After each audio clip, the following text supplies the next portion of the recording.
नाज़रीन ग्रामी, ये दुनिया अजायबात से भरी पड़ी है।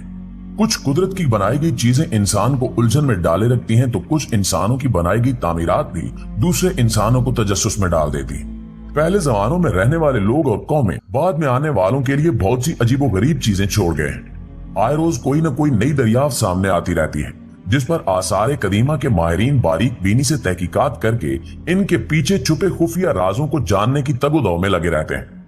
अजायबात की इस दुनिया में जो तहजीब सबसे नुमाया नजर आती है वो है कदीम मिस्री तहजीब। आज की इस वीडियो में हम मिस्र में होने वाली एक ऐसी ही चौंका देने वाली दरियाफ्त के बारे में जानेंगे जिसने माहिरीन के दिमागों को चकरा कर रख दिया। मिस्र वो खिता है जहां बहुत से असरार पोशीदा हैं, जिनमें से कुछ कुदरती आफात के नतीजे में होने वाली तबाही के बाद दरियाफ्त हुए हैं। इसी तरह की एक दरियाफ्त साल 1988 में उस वक्त हुई जब मिस्र के एक रेतले मैदान में आंधी का एक जबरदस्त तूफान आया। काहिरा से तकरीबन 550 किलोमीटर दूर कदीम मिस्री तहजीब से माला माल अबाडस नामी एक शहर मौजूद है। इस शहर के करीबी मशहूर दरिया नील बहता है। दरिया नील की दूसरी तरफ एक रेतला मैदान है। ये वही मैदान है जहां पर आंधी का तूफान आया था, जिसके नतीजे में एक अजीब सा स्ट्रक्चर उभर कर सामने आता है। उस वक्त तो इस पर कुछ खास तवज्जो न दी गई, मगर ठीक 3 साल बाद यानी 1991 में यह स्ट्रक्चर आसार कदीमा के माहिरीन की नजरों में आ गया, जिसके बाद मजीद रिसर्च के लिए इन्होंने पूरा इलाका अपने कंट्रोल में ले लिया। ये बात है साल 2000 की, जब the Yale University and the University of Pennsylvania Museum के माहिरीन ने इस इलाके में खुदाई का काम शुरू किया। इस खुदाई के दौरान इन्हें इस स्ट्रक्चर में छुपी एक ऐसी चीज देखने को मिली जिसने इन्हें एक लंबे अरसे तक के लिए तजस्सुस में डाले रखा। इस स्ट्रक्चर में से इन्हें 14 बड़ी बड़ी कदीम जमाने की कश्तियां मिली। हर कश्ती की अलग अलग दीवारें थीं और ये ईंटों से बनी हुई थी, मगर इनकी मेन बॉडी लकड़ी से बनाई गई थी। बहुत पुरानी होने की वजह से लकड़ी पर दीमक लग चुकी थी, मगर इसके बावजूद माहिरीन को इसकी साख का अंदाजा लगाने में ज्यादा मुश्किलात का सामना नहीं करना पड़ा। इन्होंने ये अंदाजा तो लगा ही लिया था कि ये कश्तियां पानी में तैरने वाली कश्तियां हैं, मगर खुदाई करने वाले माहिरीन के दिमाग में कई तरह के सवालात उभर रहे थे कि ये कश्तियां पानी से दूर इस रेगिस्तान में क्यों और कैसे आईं। क्या इस जगह पर पुराने वक्तों में कोई नदी या दरिया बहता था, या फिर दरिया नील का गुजर यहाँ से होता था? वो कौन लोग थे जो इन कश्तियों का इस्तेमाल करते थे? क्या वो आम लोग थे या ये भी फिरौनों की मिल्कियत थी? हो सकता है कि ये कश्तियां शाही खानदान की हों, मगर सवाल अब भी यही था कि ये कश्तियां इतनी दूर बहते दरिया नील से यहाँ तक कैसे पहुंची। इन सब सवालों के जवाब जानने से पहले माहिरीन ने इन कश्तियों के बारे में पता लगाने का सोचा कि आया ये कितनी पुरानी है और किस दौर में बनाई गई है। इसकी खोज करने के लिए इन्हें खुदाई करनी पड़ी, जो कि बिल्कुल भी आसान काम नहीं था, क्योंकि इस खुदाई के दौरान अगर कोई छोटी सी भी गलती हो जाती तो मुमकिन था कि उस स्ट्रक्चर को काफी नुकसान पहुंचता, जिसके नतीजे में वो उन सबूतों से हाथ धो बैठते जो इन कश्तियों की हकीकत से आगाह करने में मददगार साबित हो सकते थे। माहिरीन इस खदशे के पेश नजर ज्यादा गहराई में खुदाई नहीं कर पाए।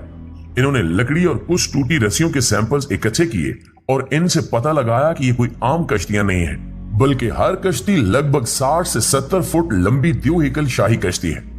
माहिरीन ने मजीद तहकीक की तो ये बात सामने आई कि ये कश्तियां गिजा के अजीम एहराम से तकरीबन 500 साल पुरानी हैं, यानी कि ये लगभग 5000 साल पहले बनाई गई थी। माहिरीन ने ये तो पता लगा ही लिया था कि ये कितनी कदीम है, मगर अब भी बहुत से अहम सवालात बाकी थे।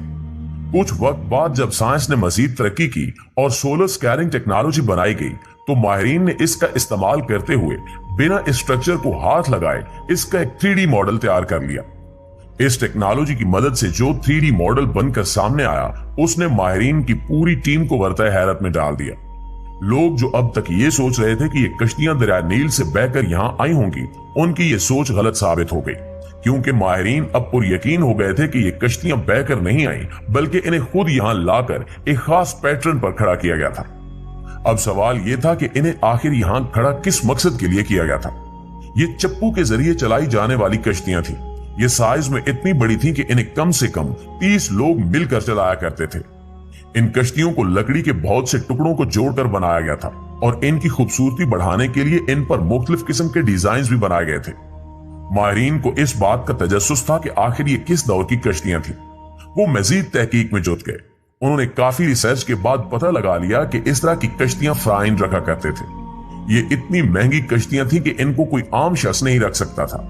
लेकिन इन कश्तियों की इस रेगिस्तान में मौजूदगी पर अब भी बहुत सारे सवालात थे, जिनका जवाब अब तक माहिरीन को नहीं मिल रहा था।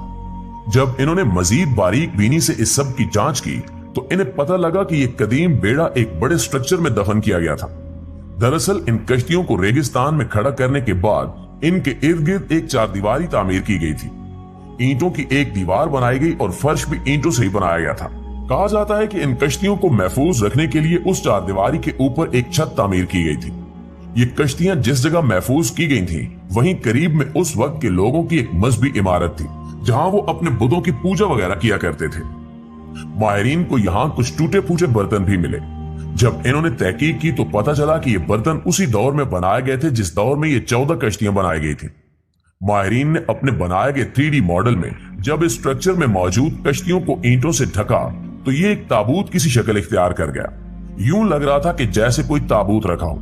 माहिरीन ने इस बात की तस्दीक की कि ये कश्तियां किसी कदीम मिस्री बादशाह की होंगी या फिर शाही खानदान ने उस बादशाह के एजाज में बनवाई होंगी। दोस्तों याद रहे कि इस जगह से लगभग 150 किलोमीटर दूर मिस्र के किसी बादशाह का मजार है।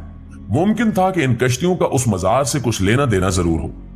माहिरीन की टीम ने खोज शुरू की तो पता चला कि ये बर्तन, ये कश्तियां और ये मजार एक ही दौर की तामीरात हैं। अब ये बात तो वाज़ेह हो गई थी कि ये तीनों एक दूसरे से जुड़ी हैं। इस मजार के अहाते में मजीद कब्रें भी मौजूद हैं जिनसे ये अंदाजा लगाया गया है कि ये सब कब्रें बादशाह के खास लोगों की थी जिन्होंने बादशाह से वफादारी में उसकी मौत के बाद अपनी जानें ले ली। इन 14 कश्तियों को भी उसी रोज दफन किया गया था जिस रोज बादशाह और इसके मसाइबों को दफनाया गया। यूं कहा जा सकता है कि बादशाह की मौत के बाद इसकी तदफीन के लिए इन कश्तियों का इस्तेमाल करके इन्हें इस जगह लाया गया था और बादशाह के साथ करीब में ही महफूज करके रख दिया गया था। यह भी मुमकिन है कि यह उस दौर की कोई रस्म हो कि बादशाह की मौत के बाद उसकी कीमती चीजों को उसके साथ ही दफनाया जाता हो, क्योंकि इसमें कोई शक नहीं कि फराइन दौलत और मर्तबे के लिए अपना सब कुछ दांव पर लगा देते थे और इन्हें दुनियावी शान और शौकत से बेहद लगाव था, जिसकी वजह से वो अपने मरने के बाद भी इसी शान से और दौलत का मुजाहरा करके अपनी तदफीन की ख्वाहिश रखते हो। लेकिन इस हवाले से आप दोस्तों की राय क्या कहती है, कमेंट करके हमारे साथ शेयर जरूर कीजिएगा। इंशाल्लाह आपसे मुलाकात होती है अगली वीडियो में। तब तक अपना और अपने प्यारों का ढेर सारा ख्याल रखिए। अल्लाह निगहबान।